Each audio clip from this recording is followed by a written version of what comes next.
Salut à tous les amis, j'espère que vous allez bien. Aujourd'hui on se retrouve pour une nouvelle vidéo et aujourd'hui ça va être une vidéo hyper chiante à tourner pour moi qui va se faire, vous vous en doutez bien, une fois de plus sur ce projet là sur plusieurs jours. Donc vous étonnez pas si ma coiffure change, mes vêtements changent, etc. C'est normal. Alors, qu'est-ce qu'on va faire au programme? Et bah maintenant qu'on a retiré tous les trains roulants, et bah je pense que vous l'avez deviné, on va s'attaquer à la même chose qu'on a fait sur le compartiment moteur, c'est-à-dire décaper les intérieurs d'ailes, donc celle-ci et l'autre côté. Donc bien évidemment je vais vous en faire une détaillée, enfin détaillée voilà comme j'ai fait pour le compartiment moteur, et l'autre un petit peu plus rapide. Et puis surtout je prendrai la caméra portative si on trouve des points de rouille, de la tôle déformée, de la choucroute, enfin vous l'avez compris, des petites surprises qui sont pour moi intéressantes de vous montrer, d'une pour la transparence du projet et de deux pour les petites astuces pour la réparation. Voilà les amis, bah écoutez, c'est parti. Donc là c'est 100% goudron, donc goudron Blackson. Donc c'est clairement ce qu'il y a de plus chiant à retirer. Alors certains m'ont dit décapeur thermique et spatule. Le problème c'est que le Blackson est tellement vieux et en fait il n'est pas assez épais. Sur toute la partie là il n'est pas assez épais, il n'y a que ici où il y a vraiment une grosse épaisseur. Ce qui fait qu'en fait à la spatule on n'arrive à rien à retirer. J'ai déjà fait des essais, vous voyez ici. Et en fait c'est pire que mieux. Donc on va y aller à la meuleuse, à la brosse, à la main. Et voilà, on va en chier. Allez les amis, c'est parti pour plusieurs jours de brossage pour moi et pour vous, une petite demi-heure de vidéo. Les amis, go!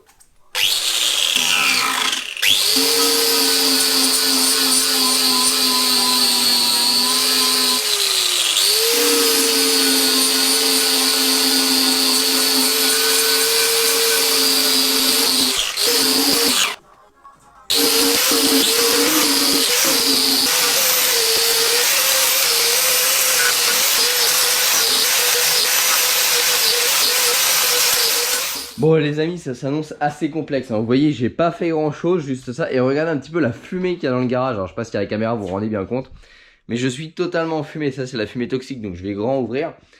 Parce qu'en fait, bon il y en a tellement épais ici que moi j'ai attaqué avec la meuleuse avec le disque abrasif, hein, parce que sinon c'est impossible. Et en fait ça brûle, vous voyez tout ça, ça fait une espèce de poudre comme ça qui brûle, j'en suis recouvert. La meuleuse aussi, et du coup bah ça fait une fumée un petit peu caoutchouteuse. Donc là je vais aller ouvrir pour éviter de clamser juste en nettoyant mes ailes. Voilà, donc maintenant que c'est ouvert on va attendre que ça aère, mais il va falloir changer de plan. Alors déjà vous voyez ça sert à rien d'aller jusqu'à mettre la tôle à nu, hein, dans le sens où là on va retirer le blackson. Donc le blackson c'est la partie noire, et sous la partie noire vous avez un espèce d'après qui protège la tôle au niveau des passages de roue. Alors c'est de l'après, mais c'est un petit peu, c'est un truc qui mettait au pinceau à l'époque, hein, il servait de ça aussi pour faire les joints, vous voyez. Donc ça on va pas forcément tout retirer, ça servirait un petit peu à rien. Ce qu'il faut c'est vraiment, en fait quand vous allez passer quelque chose d'abrasif, s'il y a de la rouille dessous, comme je vous ai expliqué dans une précédente vidéo, le goudron il adhère plus du coup, vu que la rouille elle se détache du métal. Ça fait des cloques et en fait quand on passe dessus ça arrache. Donc quand ça arrache il faut vraiment aller un petit peu plus loin. Donc là vous le voyez, les petits points de rouille qui avaient commencé, bah, on peut les retrouver là parce que ça a cloqué et c'est parti. Donc voilà, il faut vraiment remettre au maximum ce qu'on appelle descendre l'épaisseur de produit qu'il y a dessus. Et puis en même temps on va insister là où on a des doutes. Donc là vous voyez on a un petit peu de rouille ici dans l'angle, donc là on va vraiment insister. Ici on a quelques petites cloques. Bon je pense que c'est un peu de la graisse séchée, mais on va insister. Et là si vous vous souvenez au début que j'ai eu la voiture, je vous avais dit j'ai un petit doute ici s'il y a de la choucroute ou pas. Parce que vous voyez il y avait des petits bourrelets etc. Un carrossier ami est venu voir et il m'a dit non je pense pas, pour moi c'est les joints d'origine. Parce qu'à l'époque il mettait des joints pour caler les ailes et en fait faire les, comment, pas la mise à niveau mais l'ajustement des éléments quoi. Et donc voilà, bah, dans le but de la refaire, j'ai surtout pas envie de masquer de la choucroute qui aurait été mise que je n'aurais pas vu. Donc voilà, là j'ai repris, donc vous voyez j'ai poncé et en fait effectivement c'est bien un joint, c'est pas du tout du mastic, hein, ça c'est du joint d'origine. Donc ce que je vais faire pour que ce soit plus joli, c'est que je vais l'aplanir, ici on va repeindre après, mais je vais aplanir les joints d'origine pour que ce soit un petit peu plus joli. On voit bien qu'il y a bien du métal dessous, hein, on retrouve de la peinture rouge ici, donc la peinture rouge étant le métal d'origine. Donc là on va, hop, on va remettre tout ça propre à plat et on refera une petite peinture là-dessus. Après bon bah toute cette partie là on n'a pas de gros risques parce qu'on le sait, côté moteur c'est nickel. Donc là on peut avoir des surprises, ça va vraiment être cette partie là. Et cette partie là également on n'a pas de surprise vu que de l'autre côté c'est propre. Mais en tout cas un bon nettoyage s'impose pour tout simplement pouvoir repeindre dans les règles de l'art. Mais la partie la plus importante, et c'est par là que je commence, c'est toute la partie qui est non visible par le moteur. Ça c'est dans le creux de la voiture. Donc c'est cette partie là et cette partie-là. Donc c'est par là qu'on va attaquer d'abord, où il va falloir décaper au maximum, parce que là, encore une fois, on peut avoir des surprises, alors que de ce côté-là, bon, on sait qu'il n'y a pas de surprise, donc là, on remet juste propre pour protéger de la rouille. Voilà un petit peu les amis, bon, ça commence à partir un petit peu la fumée dans le garage, et moi, il va falloir que je trouve d'autres solutions pour nettoyer ça, parce que ça va pas être possible. C'est vraiment la galère. Alors tout ce qui est joint d'origine, vous voyez ça c'est des joints d'origine de jonction de tôle.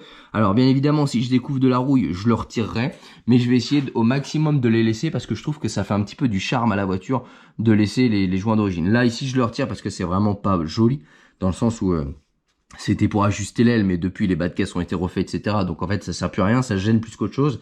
Mais tout ce qui est joint d'ajustement de tôle, etc., comme vous pouvez le voir là, si vraiment il n'y a pas de rouille dessous, moi je vais les laisser. Je vais pas les refaire parce que je trouve que ça fait partie du charme, quoi. C'était fait au pinceau, voilà, ça va avec le charme de la voiture. Donc voilà, je vais les laisser. Bon bah écoutez les amis, moi je vais reprendre et puis on se retrouvera après.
Bon les amis, on se retrouve un petit peu après une demi-journée de boulot, hein, donc c'est là où vous voyez que c'est extrêmement long.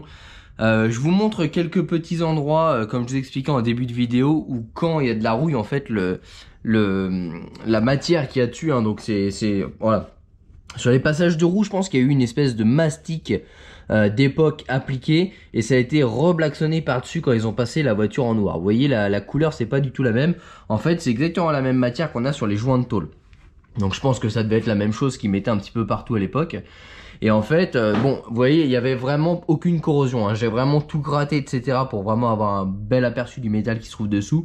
Vous le voyez par vous-même. Pas de protection anti-rouille, hein, comme on peut le faire maintenant. Maintenant, les bagnoles passent dans des bains, alors je sais pas comment ça s'appelle exactement, mais c'est une peinture, un traitement exprès sur la tôle qui est un peu blanchâtre ou gris, qui protège de la rouille. Là-dessus, on n'avait rien du tout, on avait vraiment du mastic directement sur la tôle, et c'est pour ça que quand l'eau s'infiltrait dedans, bah, ça pourrissait, et c'est pour ça que les voitures sont généralement très très rouillées. On avait de la rouille sur toute la partie qui était là, donc tous décollés, vous le voyez là, hein, ça se voit bien. Et pour l'instant, je voulais laisser le joint là comme je vous avais dit, parce que ça faisait vraiment d'époque, mais vous voyez, en grattant un petit peu, la rouille s'était mise dedans. Donc là, c'est vraiment de la rouille de surface, hein. Il n'y a absolument rien du tout, le métal n'est pas du tout abîmé. Mais en fait, vous voyez, le blackson, le joint, tout se décolle naturellement. Donc ça devient cassant et ça se décolle. Et c'est comme ça qu'on arrive à détecter la rouille. Alors bien évidemment, hein, c'est pas avec un grattoir qu'on va détecter, mais on passe à quelque chose de très très agressif. Et dès que ça se décolle, et ben on voit qu'il y a de la rouille. Là par exemple, vous voyez, ça a commencé à se décoller un petit peu. Donc là, on pourrait imaginer qu'il y a un petit peu de rouille dessus. Et là, voilà, ça laisse apparaître un petit peu de rouille. Donc là, voilà, vous voyez de vous-même, voilà. Hop, avec le doigt, j'arrive à le casser. Alors si je prends un petit tournevis, vous allez mieux voir. Mais en gros, là, on voit que ça cloque. Donc si ça cloque, c'est que potentiellement, il y a de la rouille dessous. Donc là, vous voyez, voilà, ça se retire en grattant un petit peu. On arrive à le retirer. Donc là, les joints, ils vont pouvoir sauter. Donc là, déjà, on peut voir qu'il y a vraiment de la tôle ici. Mais là, voilà, vous voyez, ça se décolle. Normalement, c'est vraiment très très dur à décoller, hein. Donc dès que ça se décolle un peu en mode cassant comme ça, on peut voir qu'il y a un petit peu de rouille dessous ici. Donc là, ça c'est des zones où vraiment il va falloir décaper et mettre à nu comme ceci la tôle pour chasser tout simplement la rouille. Et après, par-dessus, on va balancer un apprêt au zinc qui va tout simplement faire une barrière sur le métal pour la rouille. Donc voilà un petit peu où est-ce que j'en suis. Donc là, il y a encore des heures et des heures de boulot. Là, on va essayer de finir cette partie-là. On va essayer de terminer le retour ici. Donc ça c'est fait. Ça c'est fait. Ça sera fini.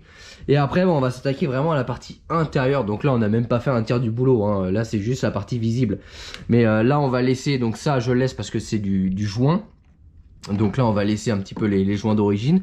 Mais à partir d'ici, là, toute cette partie-là, il va falloir décaper. Ici, on a des joints. Donc là, encore une fois, ça va vraiment dépendre de ce qu'on va trouver, hein. Si on voit que ça se décolle ou pas. Si ça se décolle, on gratte. Si ça se décolle pas, on laisse le joint d'origine. Mais en tout cas, voilà, la seule partie qui va être assez simple, ça va être celle-ci. Parce que, le berceau que vous voyez là et celle-ci, parce que là, il n'y a pas de goudron, on est sur de la peinture. Par contre, toute cette partie-là va être horrible. Alors là, il y en a en plus une épaisseur pas possible. Je ne sais pas si vous voyez ici. Bon, on a à peu près 2 mm parce qu'on avait à peu près 1 mm avant et 1 mm qui a été rajouté. Donc c'est horriblement dur, hein. Vous voyez, j'ai de la poussière absolument partout. Le sol est rempli de poussière. Donc là, c'est vraiment, c'est encore pire que la BM moteur. Pire que la BM moteur. C'est un vrai calvaire à faire. Mais bon, ça fait partie du métier. Non, ça fait partie des galères qu'il faut passer quand on veut un résultat propre et surtout chasser toute possibilité de traces de rouille. Et bien écoutez les amis, je repars encore pour quelques heures de grattage et puis on refera un petit point après sur cette aile là. Bon les amis, du coup je vous retrouve assez rapidement parce que je viens de faire une petite découverte. Donc vous voyez ici, il y avait un énorme joint d'origine et j'avais une petite cloque ici. Donc quand j'ai passé la brosse comme je l'ai dit tout à l'heure, hein, comme on a eu le résultat là, j'ai un petit bout qui s'est dégagé un petit peu trop rapidement. Du coup j'ai élargi et j'ai tout simplement gratté un petit peu. Et vous voyez la rouille à quel point ça peut s'élargir. C'est d'une petite cloque de 1 ou 2 mm ici, regardez, plus je gratte et plus j'en ai. Et c'est pour ça qu'il faut décaper, qu'il faut vraiment décaper, prendre le soin de tout faire. Parce que ça, c'était sous 3-4 mm de joint d'origine. Sauf que l'humidité était déjà passée dedans. Donc ça, vous le voyez pas. Donc là, pour l'instant, voilà, il n'y a pas l'air d'avoir de trou, hein. Si on gratte, voilà, on a quand même une belle épaisseur de tôle. Donc là, ça va pas nécessiter de disquer et de réparer. Par contre, ça, vous le laissez. Dans 2-3 ans, et vous avez un joli trou sur votre peinture toute neuve. Donc vous aurez tout refait, c'est super, c'est tout beau. Ici, vous aurez une belle couche de blackson parce que vous aurez eu la première, la deuxième et celle que vous rajoutez. Sauf que dessous, regardez ce qui se passe. Ça pourrit gentiment, voilà. Ça continue de faire son petit travail dessous parce que la rouille, ça marche avec l'oxygène et l'humidité. Ça pourrit jusqu'à ce que ça fasse un trou. Et après, 2-3 ans après, vous apercevez que vous avez un trou. Donc après, ça coule, ça va pourrir tout le plancher, etc., etc. C'est pour ça que quand on fait une restauration, alors l'idéal c'est d'avoir une sableuse encore une fois, mais quand on n'en a pas, faut vraiment faire ce que je fais, passer des heures, parce que vous voyez, ça j'aurais jamais pensé qu'il y avait ça ici. J'aurais pu hésiter à la limite ici parce que ça semblait pas très joli, et pourtant ici c'est nickel, vous voyez on est sur la tôle, et à l'inverse ici, c'était en train de pourrir. Donc là, voilà, c'est les petites choses qu'il faut prendre tout de suite, bien décaper. Donc là on va élargir, on va décaper toute cette zone là, on va vraiment mettre à nu le métal. Et après, il faudra traiter, anti-rouille, etc. Voilà un petit peu ce que j'ai trouvé. Donc, c'était pour vous partager un petit peu comment on arrive à détecter un peu de rouille là-dessous. Voilà. Et bien, écoutez les amis, moi je continue. Et puis, si j'ai des petits bricoles, je vous retrouve.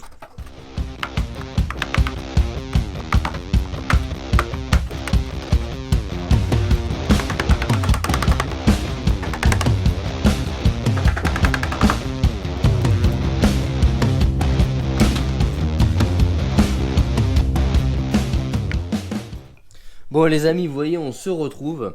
Alors petite surprise, bon qui n'est pas très grave, hein. Pas mal de corrosion de surface. Alors je me suis aperçu qu'à l'époque ils mettaient du mastic pour combler tous les jeux. Donc ça c'est du mastic d'époque, hein. Ce n'est pas du tout, vous voyez, hein, ça date vraiment, ça a été peint en rouge, etc. En fait ils mettaient du mastic ici et ici en fait pour combler les jeux entre les éléments soudés. Et au niveau des joints mastic qui ont été mis, et ben en fait il y a de la rouille nulle part sur la caisse, sauf aux endroits où il y a les joints et les mastiques. Donc là vous voyez, j'avais de la rouille, hein, on avait vu au début, on le savait. Et ben en fait la rouille s'est formée dans le mastic. Donc du coup j'ai retiré tout le mastic qui était ici, c'est pour ça que maintenant on a un petit jour, etc. Je ne remettrai pas de mastic à ces endroits là, donc là on va vraiment remettre la tôle à nu et on va mettre un anti-rouille directement dessus. Je ne remettrai pas de mastic parce que vous voyez, au final c'est là où ça rouille le maximum. Là je suis en train de retirer au tournevis toute la bande de joints ici parce que vous voyez il y a de la rouille partout dessous et on voit bien que ça a commencé à attaquer. Donc là on n'a rien de perforant, hein, c'est entre guillemets pris à temps. Mais ça si vous le laissez vous repeignez dessus, vous voyez ça se voit pas, hein, le joint est très propre, ça se voit pas. Vous repeignez dessus et donc dans 3-4 ans bah, vous avez un trou ici. Donc là ça vaut vraiment le coup de vraiment tout décaper. Donc là idéalement avec une sableuse, encore une fois ce serait bien plus rapide. Mais bon, là je fais avec ce que j'ai, donc un tournevis, un marteau, et on va retirer tout le joint là, pour ensuite pouvoir traiter la tôle. Allez hop, c'est parti.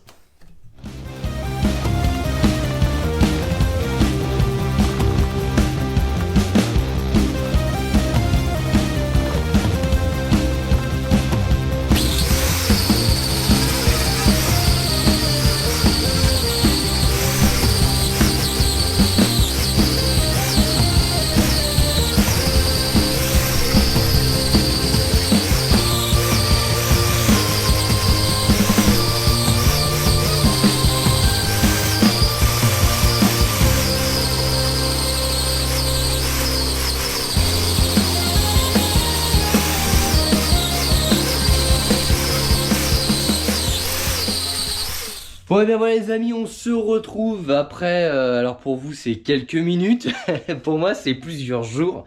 Pour tout vous dire, j'ai mis 15 jours à tout nettoyer. Alors non, je n'ai pas travaillé 15 jours, du moins pas travaillé que sur ça.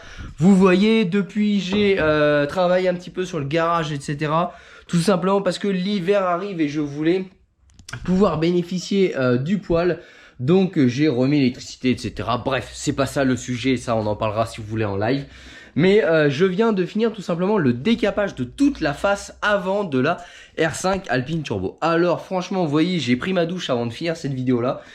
Franchement, le goudron, j'en peux plus. J'en ai plein le cul, ça me gave. Franchement, ça a été une vraie galère.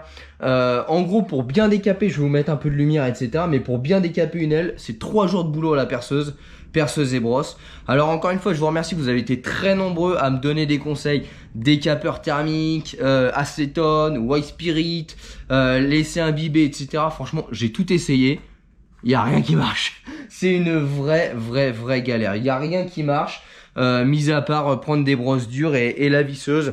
Alors j'ai été obligé d'aller racheter des brosses, hein, parce que je les ai complètement usées à force de poncer.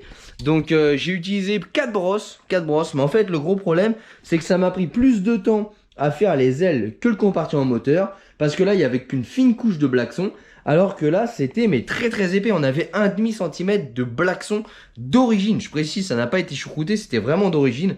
Et franchement je vous cache pas qu'à plusieurs moments je me suis dit vas-y je passe un coup de disqueuse et je réduis juste l'épaisseur, mais en fait ne pas savoir ce qui se trouvait dessous me chagrinait, et j'ai bien eu raison parce qu'en fait je n'ai quasi pas de rouille, et le seul endroit où j'ai trouvé de la rouille, et bah c'est tout simplement aux endroits où je n'aurais pas été chercher spontanément. Donc les amis, je prends ma petite lampe et je vous montre. Donc en fait on a retrouvé de la rouille, alors aux deux endroits, hein, les deux ailes on a de la rouille exactement au même endroit. Ici, donc ici il y avait un énorme joint mastic, l'eau s'était infiltrée dessous et avait commencé à rouiller, vous voyez le métal. On a 2-3 petites traces de rouille en fait aux jonctions de tôle ici, vous en retrouvez un petit peu ici, voilà, mais rien de grave, hein. Et au niveau, bah voilà, j'ai vraiment tout décapé à blanc, et là on a vraiment quelque chose de, voilà, il n'y a absolument pas de rouille. J'ai laissé le gros joint ici qui est vraiment important parce qu'on a une très grosse jonction de tôle. Le reste j'ai décapé au maximum. tout en essayant de garder quand même quelques joints d'origine, en faisant bien un décapage propre, vérifier qu'il n'y avait pas de rouille dessous, passer un petit tournevis, etc. Voir s'il n'y avait pas de décollement. Mais voilà un petit peu ce qu'on peut retrouver sur cette aile ici terminée. Donc franchement, énormément de boulot. J'ai arrêté de vous filmer, j'ai pas filmé l'autre parce qu'en fait c'était interminable. Donc là on retrouve pareil un petit peu de rouille de contact ici. On en retrouve également un petit peu là-haut comme on a pu voir sur l'autre. Mais franchement absolument rien d'alarmant. Vous voyez la tôle elle est d'origine. Il n'y a pas eu de ressoudure dessus. Il n'y a pas eu de changement partiel de la tôle. C'est vraiment très sain. Je suis vraiment content parce que cette voiture là c'est un petit peu un Kinder surprise depuis le début. Mais j'avais vraiment misé sur une carrosserie en bon état et bah c'est le cas. Donc là il va falloir qu'on termine de redresser tout ça. Vous voyez ici ça avait été martelé. Si vous vous souvenez j'avais redressé toute la carrosserie mais là on voit encore quelques petits impacts. Donc je ne voyais plus rien parce que c'était rempli de blacksons, hein, je vous ai dit 1,5 centimètre. Donc là je vais essayer de vraiment retravailler un petit peu la tôle pour essayer qu'elle soit le plus lisse possible. Donc là je vais y aller tout simplement avec des petits marteaux. Parce que vous voyez de ce côté là en fait c'est très propre, mais de l'autre côté on voit encore quelques impacts. Donc je vais essayer vraiment de relisser encore la tôle et de la retravailler avec le marteau avant d'appliquer mon mastic de finition. Encore une fois on pourrait laisser ça comme ça, c'est déjà nettement plus propre que ce que c'était. Mais par souci de maniaquerie, on va essayer d'améliorer encore un petit peu. Alors forcément qu'un professionnel qui a l'habitude de former de la tôle fera un travail bien plus propre que moi. Des fois n'aura même pas besoin d'un mastic de finition. Encore une fois, j'ai pas la prétention de dire que c'est mon métier. Je fais du mieux que je peux. Et tout ce qui est sûr, c'est que ça va être mieux que ce que ça a été. Parce que là, il y avait presque 1,5 centimètre de mastic et c'était tout défoncé. Et là, on a quand même retrouvé une forme. On mettra juste un petit mastic de finition. Mais comme je vous l'ai dit, dans une future vidéo, on va essayer d'améliorer encore un petit peu la chose. Donc ici, c'est pareil, hein, il y avait des énormes joints. Hein, et pour vous dire ici, si vous voyez un petit peu les traces de ponçage, le joint, il venait comme ça. Donc tout ça, c'était rempli de joints. Vous voyez, c'est franchement un truc de malade. Donc voilà, j'ai poncé tous les recoins, etc. Avant de mettre l'après, on ira finir avec du papier de verre, de repasser, vous voyez, les petits endroits où j'ai pas pu passer avec la perceuse. Donc on va poncer proprement avec du papier de verre, vraiment tous les petits recoins, style les angles là-haut, etc. Où, voilà, les petits angles, il y a 2-3 petits endroits comme ça. Alors encore une fois, ça reste minime. Mais le but étant vraiment fait de poncer pour garder une accroche de l'après. Donc les futures vidéos les amis, qu'est-ce qu'il va y avoir dans les futurs épisodes? Donc la prochaine étape pour moi, donc prochain épisode pour vous, on va tout simplement attaquer la soudure. Donc on va terminer de reformer les 2-3 petites tôles. Donc vous avez vu hein, au fur et à mesure du décapage, j'ai vraiment redressé un maximum. Mais bon, il y a ici où je voudrais encore un petit peu améliorer. J'ai retrouvé 2-3 petits endroits.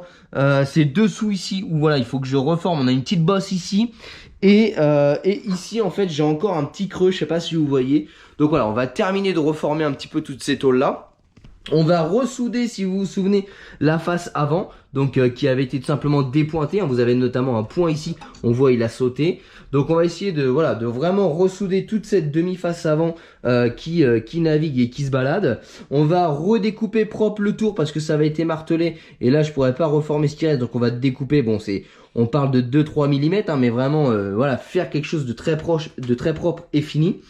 J'ai de la soudure également ici, hein, vous voyez, c'était, je vous avais montré hein, dans différentes vidéos. Donc voilà un petit peu la prochaine étape, ça va être terminer les tôles tordues, ressouder tout ça, et puis après, autre épisode, on fera un après anti-rouille total, et après il y aura l'après garnissant, et après la peinture avant la remise en place de la mécanique. Parce que comment je vais procéder? Bah tout simplement, une fois qu'on aura terminé toute la face avant, donc quand je dis face avant, c'est dessus mais aussi dessous, hein, le dessous a été décapé également, hein, je sais pas si vous voyez parce que c'est sombre. Mais après on va pouvoir repositionner toute la mécanique, donc boîte de vitesse, mètre cylindre, moteur, etc. Remonter notre vieux capot et pouvoir s'attaquer donc à la partie centrale et arrière de la voiture. C'est un petit peu l'idée. On va procéder par étapes, comme ça, vu que je manque un petit peu de place dans le garage, ça va me permettre de pouvoir libérer l'établi pour pouvoir ensuite travailler sur les trains arrière, sur les trains avant, etc. Parce que si je continue à tout démonter, à avancer et à remonter qu'à la fin, et ben en fait je n'aurai plus de place dans le garage. Alors bon voilà, on avance moins vite en faisant la méthode que je vais faire parce que bon on revient plusieurs fois au même endroit, c'est vrai, mais quand on fait ça chez soi et qu'on manque généralement de place, et bah je trouve que c'est la méthode la plus appropriée. Donc bien évidemment, on va pas peindre une partie de la voiture, etc. Là, on parle bien vraiment des peintures qui sont internes. On va également s'attaquer au corps creux, donc traitement de tous les corps creux. Donc je ne sais pas si je vais le faire en même temps que l'après ici, ou si on va le faire quand on va traiter le dessous. Il va vraiment falloir que je passe sous la voiture, que je vérifie tout ça. Mais voilà un petit peu les futures étapes qu'il va y avoir à faire. Donc au moment où je vous tourne cette vidéo là, pour ceux qui me suivent un petit peu sur les réseaux sociaux, je pars, donc aujourd'hui on est mercredi, je pars samedi, emmener chez l'usineur du côté de Lyon la culasse, le vilebrequin, le bas moteur, les chemises, etc. Et donc normalement d'ici 15 jours, 3 semaines, moi, parce que vous allez le voir plus tard, je devrais pouvoir remonter, donc avoir toutes les pièces et tout réusiner.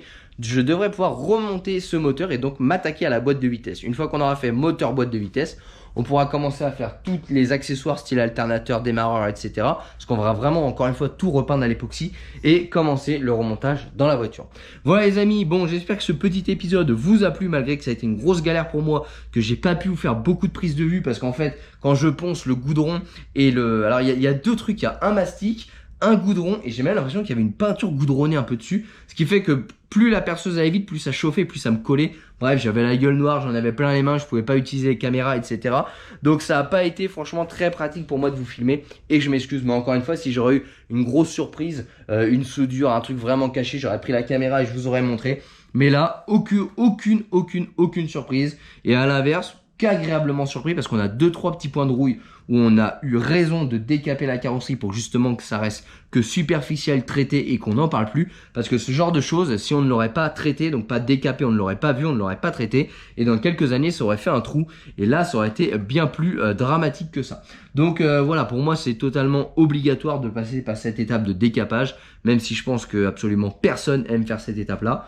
Mais malheureusement, c'est une étape importante pour savoir un petit peu la qualité du métal et surtout son état et savoir si la voiture a besoin de ressoudure ou pas, de remise de métal ou pas, parce que si on le fait pas, c'est une restauration qu'à moitié finie et dans quelques années ça va pourrir, on aura travaillé tout ça pour rien.